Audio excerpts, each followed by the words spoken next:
안녕하세요, 미프로덕트입니다. 여러분, 에어컨이 없는 세상을 상상해 보신 적이 있나요? 여름이든 겨울이든 상상만 해도 끔찍할 텐데요. 그만큼 에어컨은 가정 혹은 업장의 필수 가전이 된 만큼 우리 삶의 변화를 크게 바꿔놓았습니다. 최근에는 이런 기사가 뜰 만큼 지구온난화가 눈에 보일 듯한 세상이 되었습니다. 혹시 기억하시나요? 2024년도 9월을요. 우리 머릿속엔 가을이라고 생각이 되는데 왜 9월까지 덥지? 라는 말을 자주 내뱉었습니다. 이젠 4월부터 덥다고 해도 그렇게 이상하지 않다고 생각합니다. 하지만 누군가는 그 에어컨 바람 때문에 불편을 겪고 있다는 사실을 알고 계셨나요? 썸네일을 보시면 아시겠지만 저는 그 에어컨 바람을 직접 맞지 않게 에어컨에 바람막이를 달아서 간접풍으로 만드는 일을 하고 있습니다. 이미 존재를 아시는 분들도 계시겠지만 모르시는 분들도 계시기 때문에 이 영상을 만들게 되었습니다. 유튜브에 에어컨 바람막이라고 검색하게 되면 그렇다 할 영상이 나오지 않더라고요. 에어컨 바람막이를 2019년부터 2025년 지금까지 4만 건이 넘는 에어컨 바람막이 시공을 해온 경험을 토대로 영상을 제작하였습니다. 꼭 저희 제품이 아니더라도 도움이 되셨으면 좋겠습니다.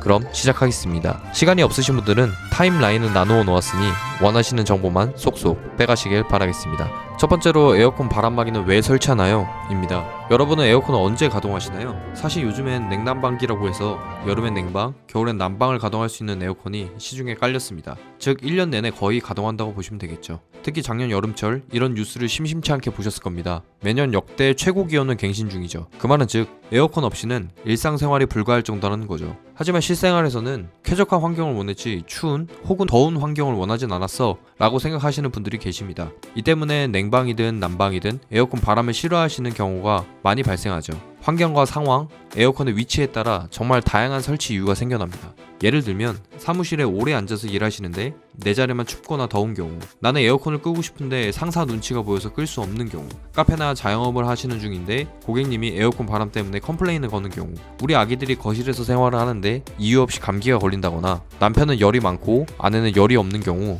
밤마다 에어컨 전원으로 의견 충돌이 있는 경우 등등. 에어컨 때문에 일상생활이 쾌적해진 건 사실이지만 반대로 크고 작은 불편함들이 생기기 때문에 에어컨 바람막이를 설치합니다. 두 번째로, 오케이, 설치 이유는 알았어. 그럼 내가 소비하고 있는 에어컨에 설치가 가능할까? 입니다. 시중에 설치되어 있는 포의 에어컨의 통풍구, 즉 바람 구멍은 60cm를 넘지 않습니다. 또한 에어컨의 제조사, 모델에 따라 모양이 제각각인데 간혹 어떤 에어컨 바람막이를 구매했는데 그림처럼 설치를 못하는 경우도 생기죠. 그렇기 때문에 최대한 단순하게 설계된 에어컨 바람막이를 구매하실 걸 권장드립니다. 예를 들면 이런 식으로요. 어떤 좁은 틈이라도 50원짜리 동전 크기만 존재한다면 설치가 가능하죠. 세 번째로 결로현상입니다. 일단 결로현상이란 공기 중의 수증기가 차가운 표면에 접촉하면서 응축되어 물방울로 변하는 현상입니다.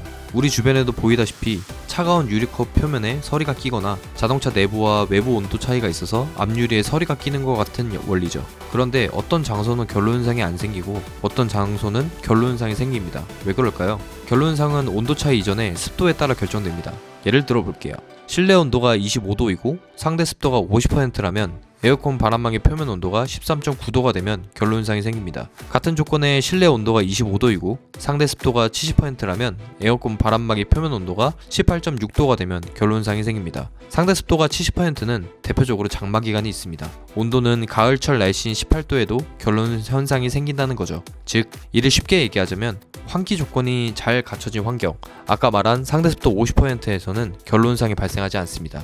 예를 들면 대형 사무실, 병원, 대형 카페 같은 쾌적한 환경은 습도 관리 시스템이 잘 되어 있죠. 반대로 습기를 많이 발생시키는 환경, 예를 들면 불판을 쓰는 음식점이 대표적이죠. 음식에서 나오는 수증기가 실내 습도를 올려서 바람막이 표면 온도가 가을철 날씨인데 습기가 생기는 거죠. 에어컨 바람막이 뿐만 아니라 안 보이는 에어컨 내부에도 습기가 가득해집니다. 곰팡이 천국이 되겠죠. 고깃집 사장님들, 에어컨에 물 떨어지는 경우 많으실 겁니다. 한두 번 본 게 아니에요. 이 결로현상에 대해서 다루려면 더 많은 예시와 정보가 필요하기 때문에 나중에 따로 다뤄보겠습니다. 네 번째로, 부착형 vs 타공형 어떤 게 좋을까요? 입니다. 사실 정답은 없습니다. 사람마다 구매하는 니즈가 다르기 때문이죠. 최대한 객관적으로 장단점을 나열해 보겠습니다. 우선 부착형은 설치가 굉장히 쉽습니다. 스티커를 떼서 붙이기만 하면 되죠. 반면에 타공형은 에어컨 자체에 구멍을 뚫어 피스를 박는 형식이라 설치가 상대적으로 번거롭습니다. 반면에 부착형은 떨어질 확률이 환경마다 너무 다릅니다. 어떤 부분은 너무 잘 붙어 있어서 제거가 힘들거나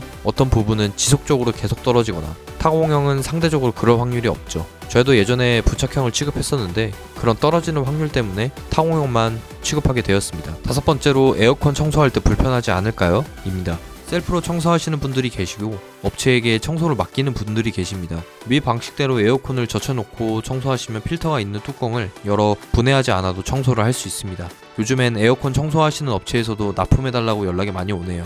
그만큼 에어컨 바람막이 존재를 에어컨 청소업체, 에어컨 설치업체 측에서도 전부 알고 계시기 때문에 알아서 분해했다가 다시 조립해주고 계십니다. 여섯 번째로 실링팬 vs 에어컨 바람막이 어떤 게 더 나을까요? 입니다. 일전에 쇼츠로 다뤘던 내용인데요. 위에 띄워드리겠습니다. 사실 이 또한 선택의 문제입니다. 어떤 분은 실링팬 효과 없다는 분들도 계시는데 제가 볼 땐 그런 분들은 에어컨 바람을 아예 막기를 원하시는 분들입니다. 생각보다 완벽 차단이 설치하고 보니 안 되는 걸 발견하신 거죠. 실링팬은 바람개비와 같은 원리여서 날개를 에어컨 바람이 돌리면서 잔여 바람이 어느 정도 내려옵니다. 그 정도의 효과를 원하신다면 실링팬도 괜찮습니다. 하지만 내려오는 바람을 아예 막아서 멀리 퍼뜨리고 싶으신 분들은 에어컨 바람막이를 권장드려요. 만약 실링팬을 꼭 하고 싶으시다 하시면 꼭 조금 번거롭더라도 조립하는 방식이 복잡한 제품을 구매하세요. 요즘 저가형 제품이 시간이 지나면 원심력 때문에 부품이 날아가는 경우가 있어서 교체하는 시공도 많습니다. 다행히 어느 누구도 다치지 않으셨지만 위험하다고 생각합니다. 일곱 번째로 부분 설치를 해도 상관없을까요? 입니다.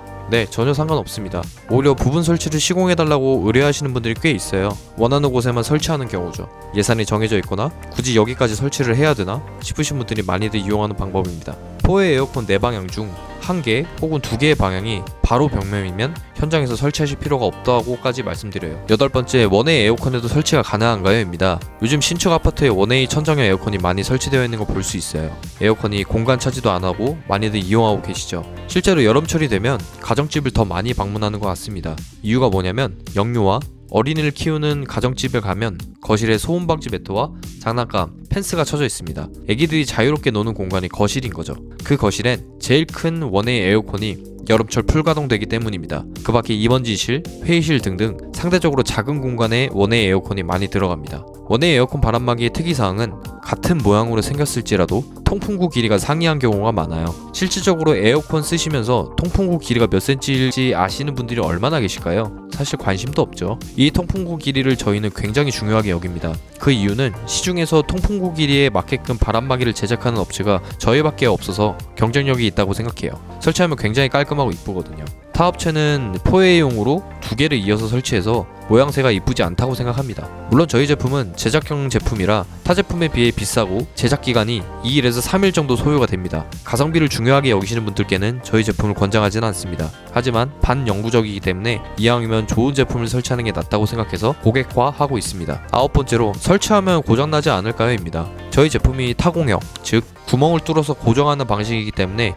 이 부분을 걱정하시는 분들도 계세요. 보이시는 것 같이 구멍을 뚫는 부분은 비어있거나 스티로폼으로 감싸져 있어서 가동에는 전혀 상관이 없는 부분이라 고장나지 않습니다. 사실 에어컨이 천장에 매설되어 있다고 생각하셔서 보신 적은 없으셨겠지만 개방형인 장소에서 에어컨 위쪽을 보시면 그림과 같이 비어 있습니다. 이렇게 7년 동안 시공을 하면서 고객님들이 자주 물어보시는 질문을 토대로 영상을 만들어 보았습니다. 혹시 위 내용 이외에 궁금하신 점들이 있다면 댓글 남겨주세요.